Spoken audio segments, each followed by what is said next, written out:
Magandang araw! At dahil nga empty ang space ng playing area na to, kaya naman naisipan namin maglagay ng ganito.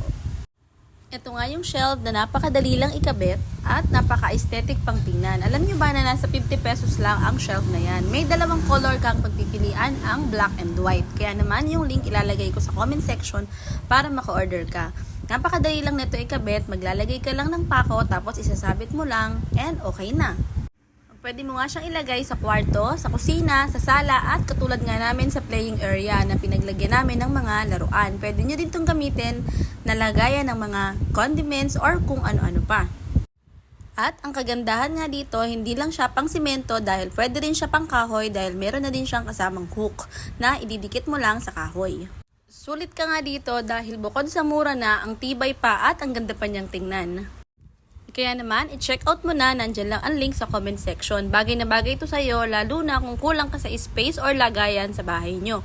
Napakamura na at napaka-aesthetic pang tingnan.